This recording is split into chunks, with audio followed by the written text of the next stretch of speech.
Well, you know, if you're curious and you know how to listen, you get a lot of information. He always wanted to know as much as possible about everything.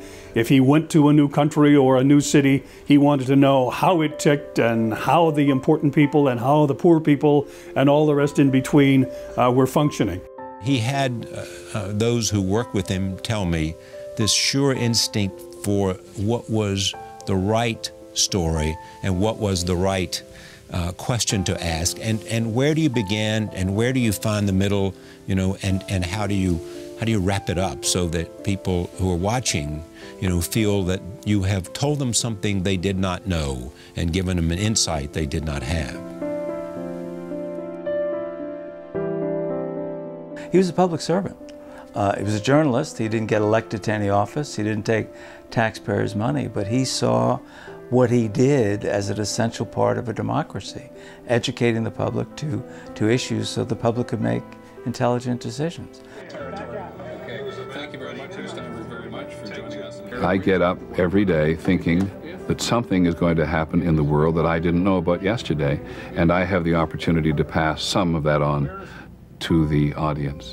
He was demanding of the people around him because, not because he wanted to be a tyrant, not because he wanted to be tough, but because he wanted to be good. He wanted us, wherever possible, to be able to reflect some of the nuances that was taking place, the ambiguity that there is out there in the world.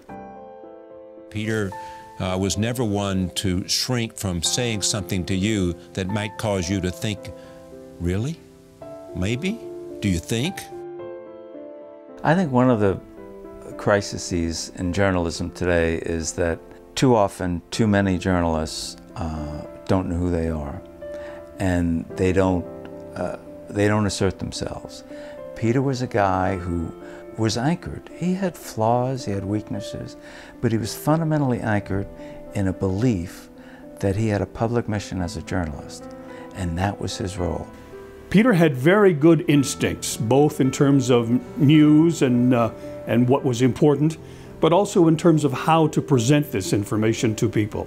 When we have a national tragedy, we all turn on our television sets to be reassured that our lives are intact and that our lives have meaning.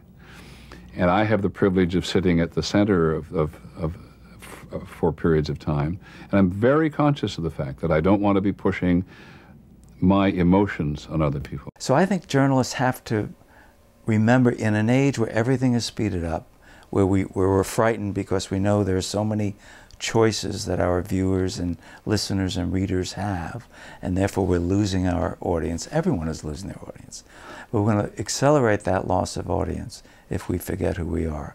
And that's a reminder that I think would come directly from Peter Jennings. Good evening from Philadelphia. We'll have more on the flight of Apollo 11. You try your very best to do your very best to get the best information possible, to be fair in the way in which you present it, to be balanced in the way you present it, and to respect your readers and your audience. And Peter did this better than virtually anybody of his time.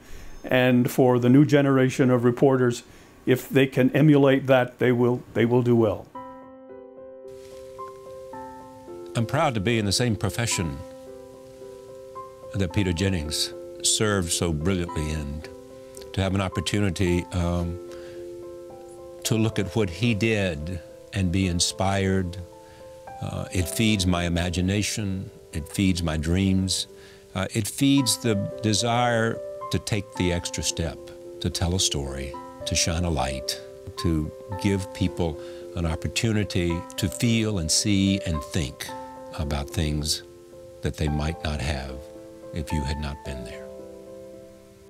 I get up every day knowing that I can learn or understand something better, and that it is my job to do so.